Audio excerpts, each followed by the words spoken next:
care of this child, her child, no matter how old this child is, and make sure her child is ready to face the world. So there's no, you can't age out of this arrangement. Once you're born, you have a moral and I think legal right to sponge off your parents forever? I don't think it's sponging off. I think he loves his mother already. I don't think there's anything wrong with that. We're looking at 20 seconds, but are you concerned about the profusion, the explosion of man-children in our society? Is that good for women? Women and men, 18 to 35, are living at home with their parents. A third of millennials are living at home with their parents. So this is what's happening right now, and we seem fine as a society. I mean, it's Make America Great Again, right? We're great. We're a great society. I think living with mom when you're 30 is making America great again. It's a sad, brave new world that we should resist at all costs. But whatever, we disagree. Kathy Roux, it is great to see you as always. Thank you. Thank you. That's all for tonight's special liberal Sherpa edition of Tucker Carlson Tonight. Tune in every weeknight at 8 to the show that is the sworn enemy of lying, pomposity, smugness, and groupthink. Have the best night. See you tomorrow.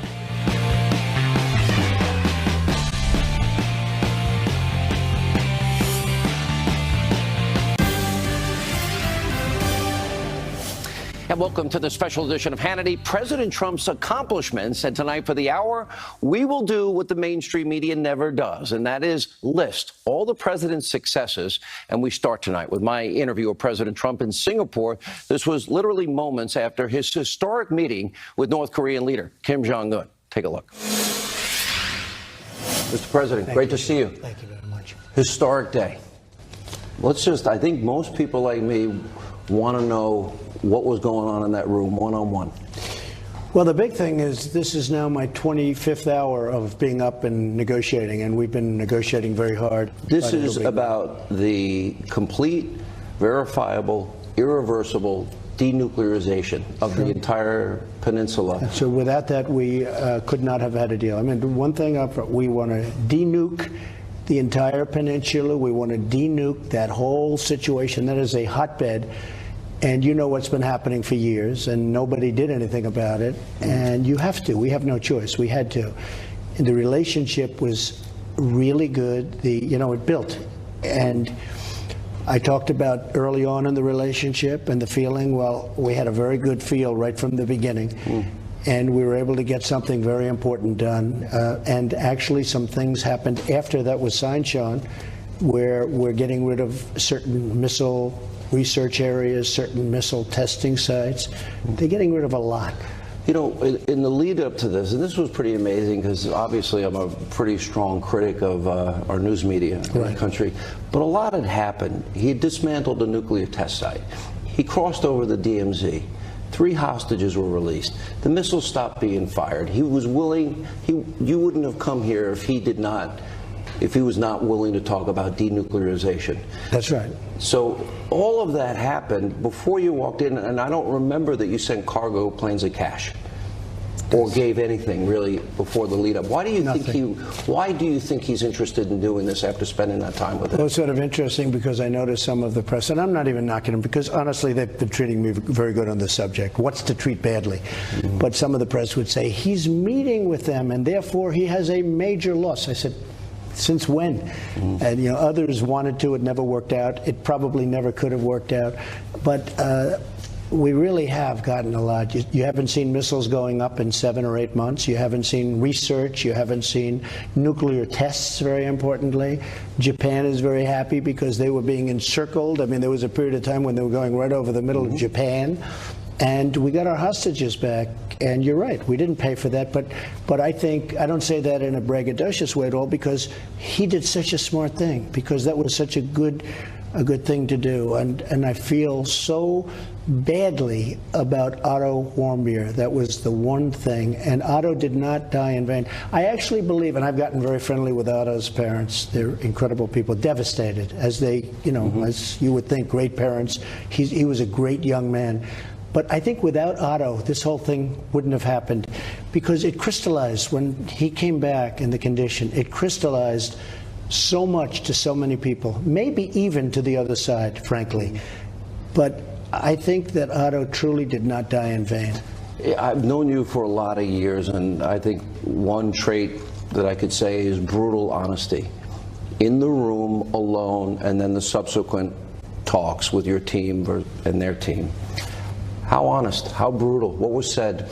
Try and bring people into the room. So we got along very well.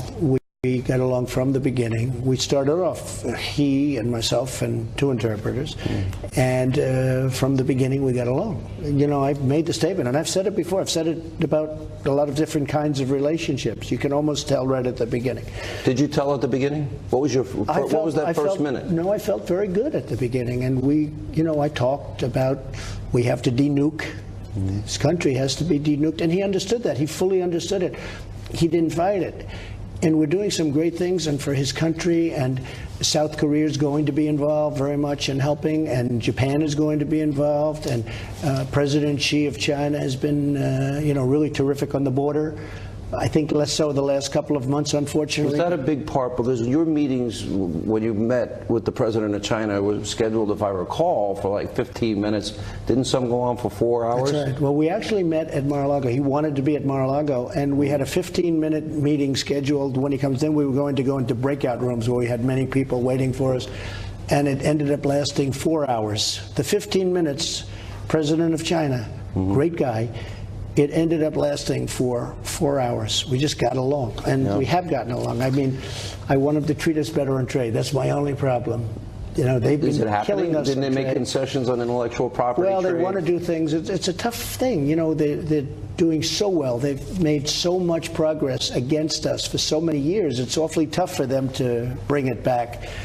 And we'll see how that all works out. We're gonna do something. Definitely, we're gonna do something. You know, they offered us $80 billion in purchases of agricultural products, but it's just not enough for what we're talking about. It's $80 billion. What do you want? I never thought I'd turn down $80 billion, but we have to do something with intellectual property. We have to do something just generally on trade. Last year, we lost $500 billion with China. We can't do that anymore. Let's go to the beginning. There are a lot of people, critics, quickly saying, when you said Little Rocket Man, or Fire and Fury, or, when he said, oh, I've got a red button on my desk, he said, well, mine's bigger and it works better than yours. How did it evolve from that to this? Because he did say at the very beginning, we're going to basically start over, but that has been building behind the scenes. Well, I think without the rhetoric, we wouldn't have been here. I really believe that. You know, we did sanctions and all of the things that you would do, but I think without the rhetoric, other administrations, I don't want to get specific on that, but they had a policy of silence. If they said something very bad, very threatening and horrible, just don't answer. That's not the answer. That's not what you have to do. So I think the rhetoric, I hated to do it. Sometimes I felt foolish doing it, but we had no choice. So strategically you were doing it? Well, yeah, I mean, and I think he gained respect. You know, he's a strong guy. Hey, people were saying, what's he like? He's got a very good personality. He's funny, and he's very, very smart. He's a great negotiator. And he's a very strategic kind of a guy. One of the points that I think surprised everybody, and I think every American should be very happy about this, is the Korean War, which has gone on for so long. But more importantly, there are still American remains there, and they will be repatriated. The remains are coming back, and we got that at the end. In fact, we have some things that you don't even have in the report. We put out the report. Anything you can tell us? What we signed. Yeah, missile sites that they use for the launching of missiles and missile research areas. That's going to be gone. We made a lot of progress, tremendous amount of progress. So one of the things that I'm very happy about, we're not going to play the war games anymore, which you know how expensive that is? We're flying these massive bombers in for practice from Guam. I said, how far is Guam? 6.5 hours, sir. I said, that's a long way for a big bomber times, 20, and lots of other planes coming in. So we're not going to be doing the war games as long as we're negotiating in good faith. So that's good for a number of reasons, in addition to which we save a tremendous amount of money. Those things, they cost. I hate to sound like a pure businessman, but I kept saying, what's this costing? I would look at them coming in from the sea and bombs exploding everywhere. I said, what does this cost? I don't even want to tell you, but it's a lot. So we're not going to be doing that as long as we're negotiating in good faith, which I think we will be. You managed expectations, I think, pretty well. You didn't think coming in here you were going to sign an agreement, and you said maybe it takes 2, 3, 4, 5 meetings.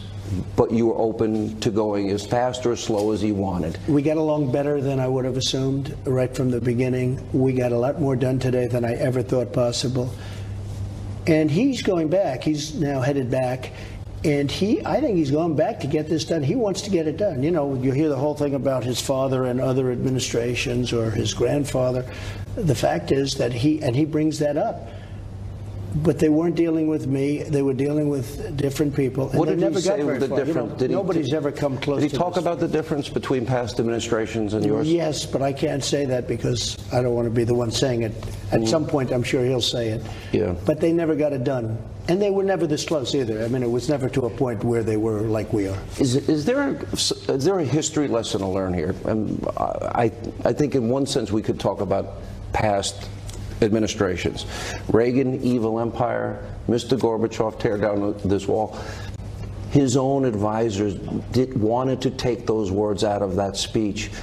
And you compare Bill Clinton gave Kim Jong-un's father $3 billion in energy subsidies. Tremendous amount of money. The mullahs in Iran, you have said the worst deal in the history of mankind. That's Probably the worst deal I've ever seen. Worse than NAFTA, and I think NAFTA is pretty bad. Worse than the WTO, the World Trade Organization, which frankly built China, in addition to the money that we gave them all the time. You know, I mean, these were terrible deals. But I would say that the Iran deal was one of the worst I've ever seen. I will say, speaking of the Iran deal, since we got out of that deal, and we could do it very easily because they never had it approved by Congress. It was just President This must Obama. be approved by Congress. I want it to be approved by Congress because otherwise it really doesn't mean very much. I would think anybody would want it approved by Congress. But since we took out of that deal, we got out of that deal, I think Iran is a much different place. I don't think they're looking so much to the Mediterranean and Syria and Yemen. They're starting to pull people out of Yemen. They're starting to pull people out of Syria. You know, it's a whole different thing. Now, I did it for nuclear. But one of the side benefits is you take a look, a serious look, and Iran is not the country that it was 3 or 4 months ago when they were much more emboldened. Well, certainly sanctions played a big part. Big part. The strike forces that you sent into the region off the coast. And I think at a certain point, honestly, I know the Iranian people. I know many people from Iran. These are great people. I really believe at some point they're going to come back and want to negotiate a deal. Did reunification come up? Did humanitarian issues come up in the meeting? Yes, it did. And one of the things I will tell you that I'm most happy about, and that, as you know, is a big sticking point, is bringing back the remains of thousands of soldiers that were killed. This came up last Korea. minute. This wasn't... This was sort of last minute, yeah. I said, would it be possible? Because I get letters all the time from families who lost a son, lost a brother, lost a father in Korea. That was a rough fight. Right. And they were buried along the roadways. They were buried as, you know, soldiers going back and forth into battle, and they were burying them along roadways. And they're saying, please, please, could you do it? I get so many letters from people who lost a loved one in North Korea, essentially, in North Korea. Right. And I would say, I'm going to try. And I brought it up, and I'll tell you what, it was almost immediate. Now, in the past, you couldn't even talk about it. But it was really a nice response. How quickly did you talk about a trip to the United States? Did you talk about... I think at the right time, he'll absolutely be coming to the White House, yeah. Look, it's been a very intense relationship. It's been short and very intense. And of course, before that, it was pretty rhetorical. It was, not a pretty thing. People were very worried. But without that, I don't think we would have been here today. He wants to get something done. I want to get something done. I think we'll get it done. And we started off by really a very strong document. I think people are surprised to see it. They're shocked to see it. And then add some more things that we got after that was signed. And so, can you give us maybe a glimpse into what you keep sort of referring a little bit to things that will be coming? I just think that we are now going to start the process of denuclearization of North Korea, and I believe that he's going back and will start it virtually immediately, and he's already indicated that. And you look at what he's done. So we got our hostages back, but they've blown up one of their sites, one of their testing sites, their primary testing site. In fact, some people say their only testing site. They're getting rid of a missile, which isn't in the document, that was done afterwards. They're getting rid of a missile testing site. They're doing so much now. So it's a process, and it's really moving rapidly. Last question, because I know you have a lot to do. Obviously, he wants something on his end. Certainly, he wants the world community wants sanctions lifted. He wants economic opportunity, and his people need it desperately. There are people starving there. So I guess the question is the order. What would he have to do to get the sanctions lifted, to get the economic opportunity opened up for the people? Well, what he wants is security, and I understand that, and he'll get that. And he wants to see if they can make that incredible location, because it's incredible. It's between China and South Korea. Think of it. I'm in the real estate business. Think of that. It's prosperous South Korea. Trump Tower, maybe no, the but first think thing. how good a location is that? You have China, and you have South Korea, and he's got right in the middle of both of them, surrounded by water. Okay, that's called like. Can there be anything better than that? And it's also beautiful land. It's incredible land. So I think I think he understands that. I told him about that today, and I think he really understands it. And the Chinese he wants happy. To make it great. They're involved. The South Koreans, the Japanese. I think so. I think, look, China can't be thrilled about a very strong group of people having nuclear missiles with great capability right next to them. So I really do believe they are. They were very, very helpful. I think maybe a little bit less so in the last 2 or 3 months, because we're talking about trade and other things. And, you know, nothing's going to interfere with my relationship with President Xi, because I have great respect for him. He's really a great man in a true sense. He's a great man. One of the best stories you tell, and it's an interesting story historically speaking, is you were having dessert with him. That's right, at Mar-a-Lago, chocolate cake. You remember? And I said, this was after Assad had used chemical weapons on his own people. That's right. And you had launched the first strike. I said, Mr. President, we just sent 58 missiles into Syria to hit a certain target. And he said, please say it again, with his interpreter. I said, we just sent 58 missiles in. By the way, to show you the technology, every single one of those missiles from 700 miles away in the ocean, ships in the ocean, every one, 58 missiles, 58 hits. It's incredible technology. What we have is so incredible, so lethal. Not that we want to do it, but so lethal. But that was done because Syria, Assad, used chemical gases on children. And we had to do that. Had President Obama gone over the red line, I think you maybe would have had a different story in the Middle East. I really believe that. But he didn't do that. But we did. And so I told him, sitting at Mar-a-Lago at dinner, eating chocolate cake. I said, either he's going to leave or we're going to still be friends. But he didn't leave. But he understood. He really understood. He doesn't want to see that either. Well, I think he really did, because he knew that a lot of people and a lot of children were killed by gas. And he fully understood. I know you have a lot to do. Mr. President, thanks for being so generous with your time. Thank you. Congratulations. Thank you very much. Sir. Appreciate it. And coming up right here in the special edition of Hannity, highlights from the president's most recent rallies. Don't touch that dial.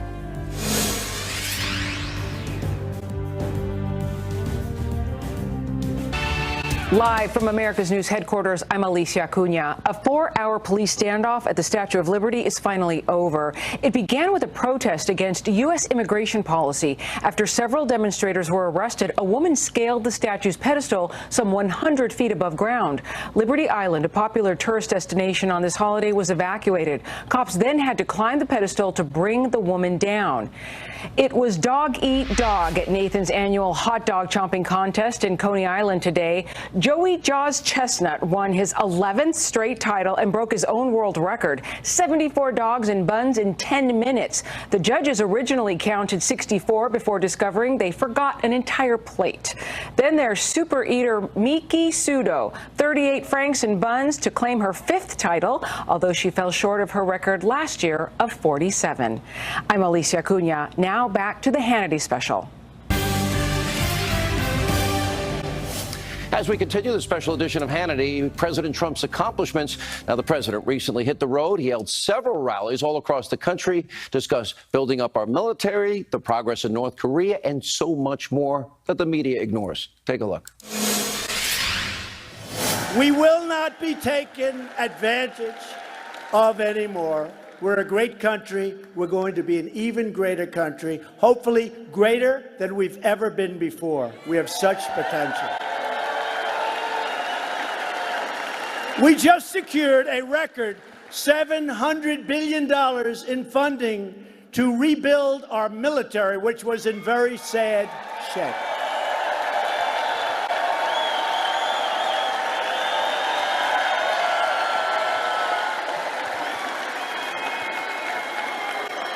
And we have approval for next year, $716 billion. We're ordering new planes. We make the best in the world. We're ordering new ships. We're ordering new military equipment. And we even gave our great warriors a raise. Gave them a raise. For the veterans, we passed the largest VA reforms in half a century, a landmark VA accountability law. You know what that is? You couldn't fire anybody that worked in the VA. They were sadistic in some cases, they were lazy, they were this, there were lots of different things. You could never fire anybody because the accountability, you could forget it. So we passed a bill that they've been trying to pass for almost 40 years. It's called VA accountability, where now you bring the person into the office and you say, Jim, I'm sorry to tell you, you're fired. Get out of here. Boom.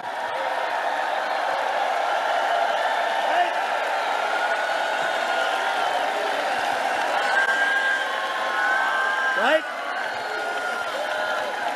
And even more important, and I didn't think I'd be saying this so soon because I would campaign on this. I used to go out during the campaigns, and you know, because I was in Minnesota a lot, but obviously one more trip, that won't happen again.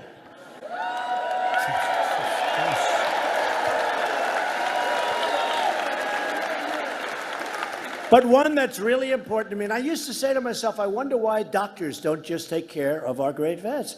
We just passed Veterans' Choice legislation, signed.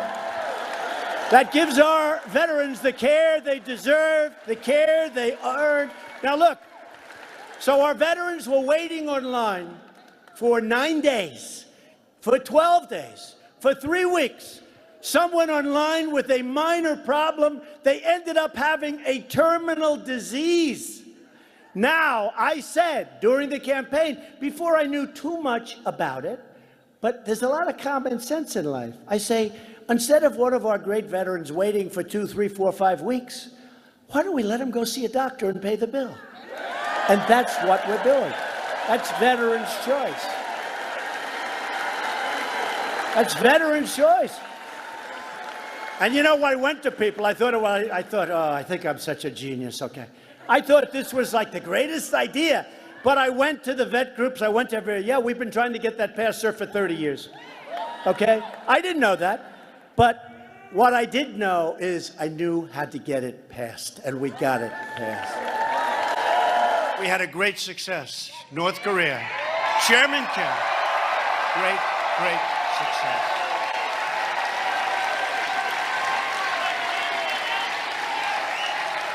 We're not looking up in the air. Any rockets up there? Any rockets? Japan is very happy. They haven't had a rocket shot over them in 7 months. There's been no rocket tests. There's been no nuclear tests. There's been no ballistic missiles. They've blown up their site. Today, it got no coverage because fake news doesn't cover it. But today, look at all those fake newsers back there. Look at all. Well, that's a lot. That's a lot of people. That's a lot of people. And you want to see a lot of people? Go outside. This is a gymnasium. I said, Henry, I don't work gymnasiums anymore. He said, please. I said, okay, I'll be there. Go outside and take a look outside. You won't believe what's going on out there. So you people understand real estate well. But we have a call, and I had numerous calls with Prime Minister Abe. So happy for the people of Japan. They're happy for the people of China. They're happy for the people, especially of South Korea. And we're happy. And you know what? We did something that was wonderful. And the world is soon going to be, and right now it is already, we have good chemistry, but the world is going to be a much safer place. And North Korea is going to be a much better place. So it was really something that was good. Really something. And they've agreed to denuclearization. They've agreed to no more testing, no more this. They agreed, by the way, we got our hostages back. Okay? We got our hostages. I got them back even before we left. We're getting the remains of our great heroes back. And we now have a good chemistry. We have a good chemistry, and I think it's going to work out. And it's a period of time. It takes a while. It takes a long time. Not easy. Not easy. They've been doing this for many, many decades. And not that easy. But they took down signs, anti-United States signs all over North Korea. They're down. They took them down. Anti-U.S. signs. Like I put up anti-media signs all over the place.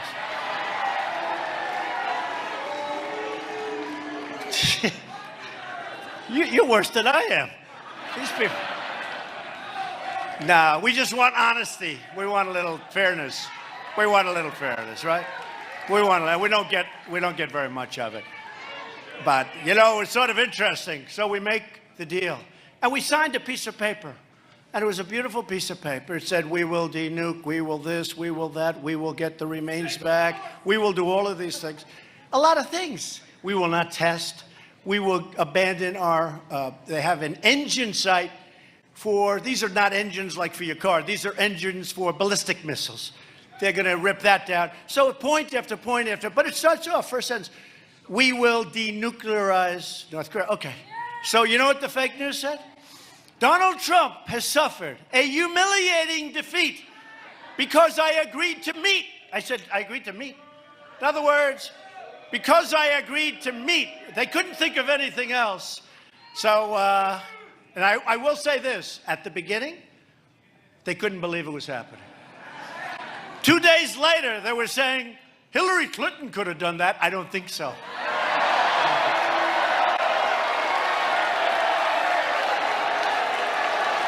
I don't think so.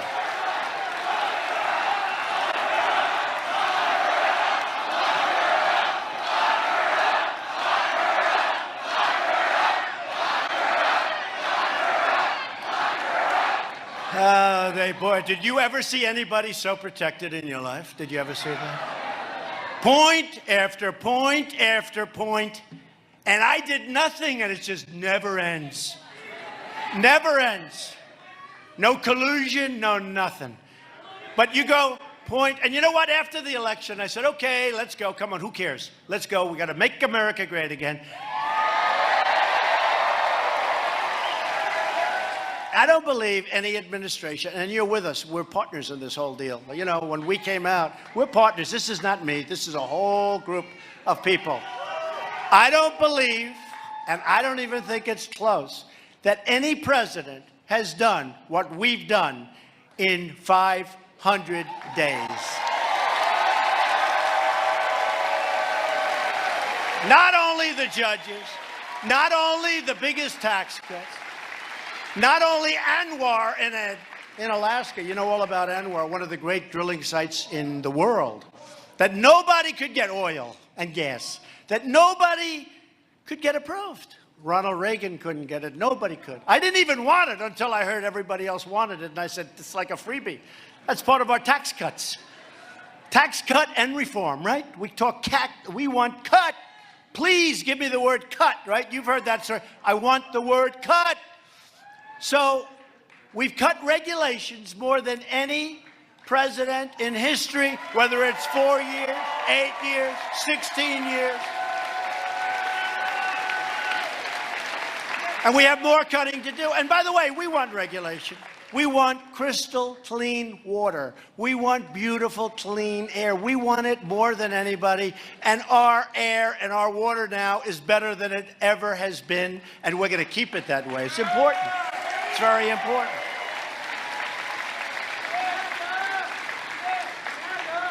So as long as we're proud of who we are, and we are very proud of who we are, and what we're fighting for, we as a country will never, ever fail. We'll never fail.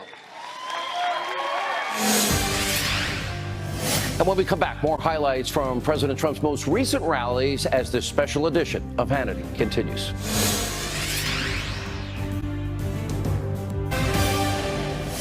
And welcome back to special edition of Hannity. Last week, the president traveled to Fargo, North Dakota for yet another rally, and he talked about the booming economy that the media ignores and so much more. Take a look. By the way, do you see what's happening with our steel industry in the last 4 months? It's booming again, folks. It's booming. United States Steel is opening up 6 plants through expansion and new.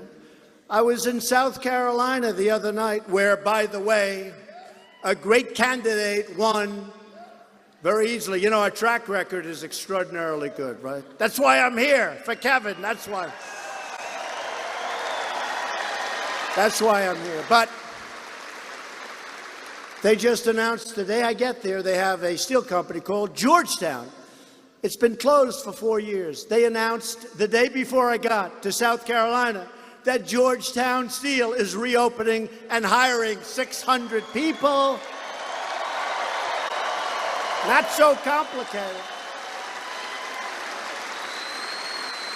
We put tariffs on solar panels because China was flooding the market and it wasn't good stuff. We had 32 plants. 2 were open and they were barely breathing. They were in mouth-to-mouth resuscitation. We put a 30% tax on solar panels coming into the United States. Now, those 2 plants are doing great, and they're talking about opening at least 10, 11, or 12, and they'll probably have them all open very soon, and they're going to make high-quality panels and a lot of jobs. We're creating jobs, number one, and we're taking in billions and billions of dollars into our coffers.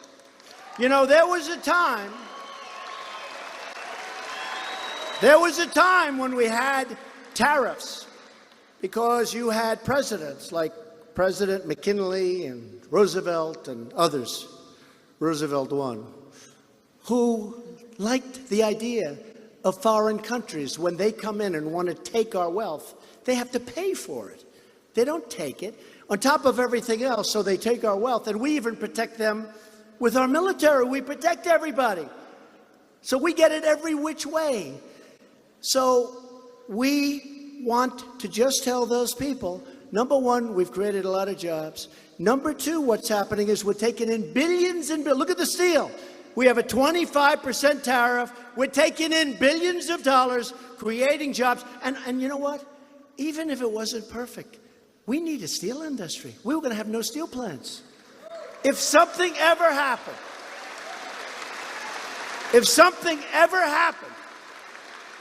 you know what I'm talking about, and we needed steel to make that something, we wouldn't be able to make steel.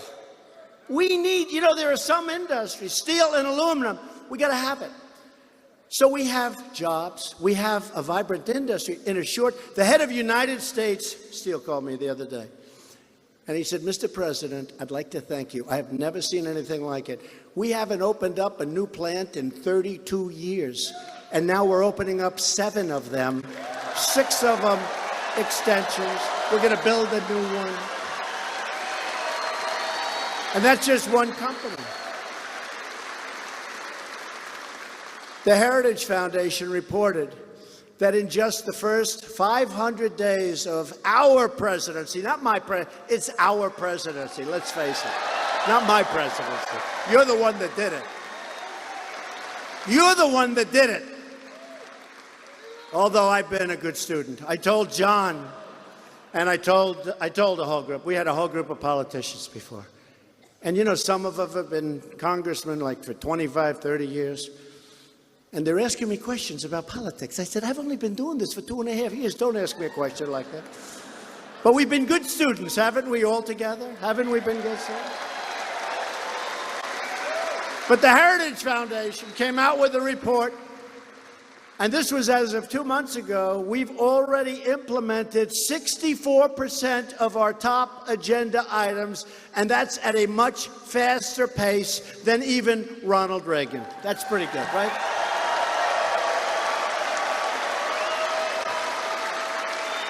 And you don't hear this from the fake news. We've created 3.4 million new jobs since Election Day. 3.4. Unemployment, think of this one. Unemployment claims are at a 45-year low, and it's going to 63, I believe, probably next month. African American unemployment is at its lowest level in the history of our country.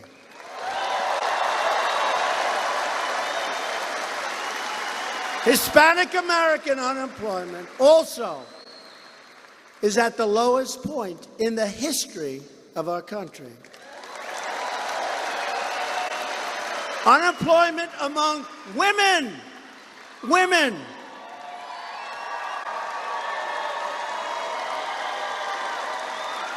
Remember, we were going to do so poorly with women. Look at all the women here tonight. Women for Trump. Women for...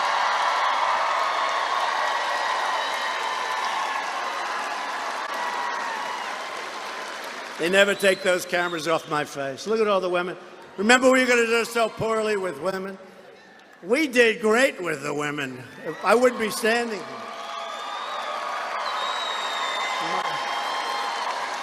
My wife told me, she said, you're going to do great with the women. It's hard to believe it, though, with the kind of press we get. Do you agree? But you know what? They are so smart. And when they hear those numbers, they're happy.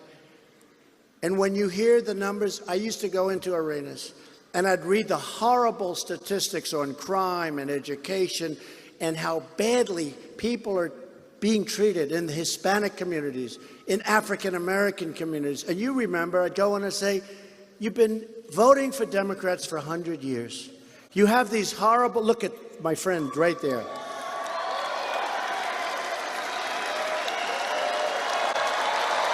Great guy. My friend, thank you. You've had these horrible statistics for years on crime and the educational abuse and all of the things. And I went in, and I'm reading them point after point, and I'm seeing, and I looked out at the audience. For 100 years, they were with Democrats. The Democrats felt they had automatic votes. And I said to them, what the hell do you have to lose? Vote for me. What do you have to lose? What do you have to lose? And I came off the stage, I'll never forget it. The first time I just said it. I didn't care. Honestly, I want to say what's right. I don't care. I came off the stage and my political people said, sir, that's a horrible thing. What's a horrible thing? When you say, what the hell do you have to lose? That's a horrible... I said, but it's true. What the hell do you have to lose? And now I just said, African American unemployment is at the lowest level in history. Very close. Thank you, man. Thank you. Thank you, man. Thank you very much. Thank you. So we keep going and we keep striving. And when it's all over, nobody's done the job that we've all done. And coming up, as we continue the special edition of Hannity, my opening monologue on President Trump's accomplishments that the mainstream media never talks about. That's next.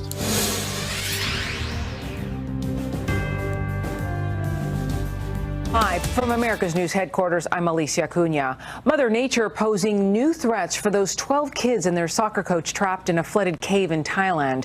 Heavy rains are on the way, which means rescuers may have to take a big risk.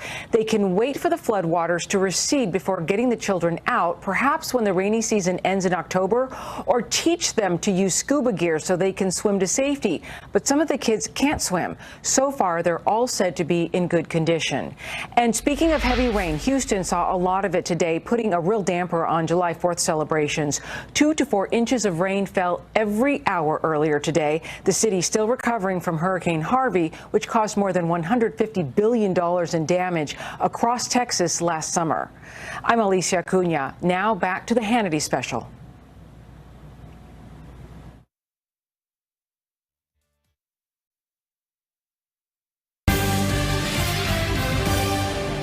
All right, it's no secret that, of course, the mainstream media, the destroy Trump media, viciously attacks this president every minute of every day, and they completely ignore his very, very long list of accomplishments. Now, I highlighted many of the president's successes in one of my opening monologues. Let's take a look.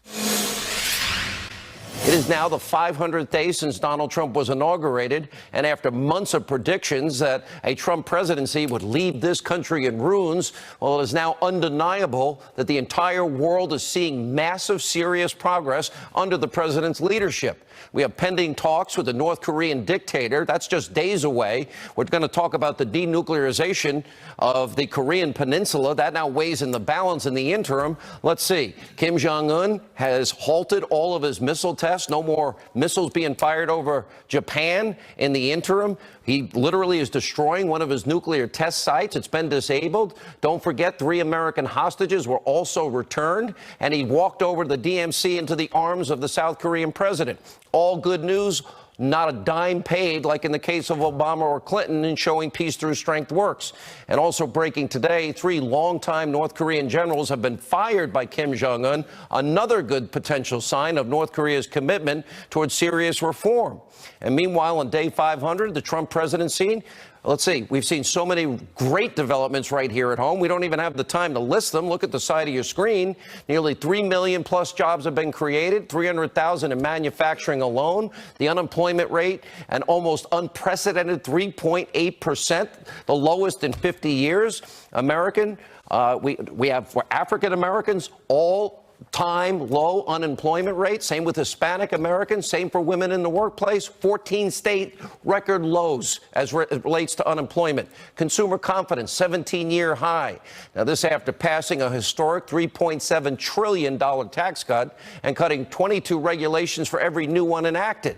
And even the New York Times, of all places, writing, we ran out of words to describe how good these job numbers are. And fake news CNN even had to report that the unemployment rate matches its lowest point in half a century.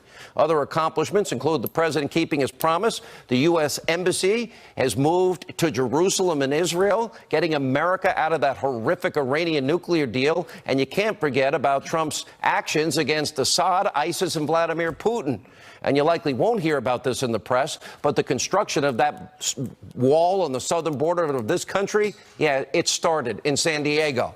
And remember, the successful appointment of Neil Gorsuch, an originalist, to the Supreme Court as promised. I could go on and on. It'll take up the whole show. Look at Zogby. More Americans now believe they're much better off than when Donald Trump took office. But yet the elites in this country, the Democrats, the media, Hollywood, and others all warning you that President Trump would be bad for America. You knew better. Bad for the world. You knew better.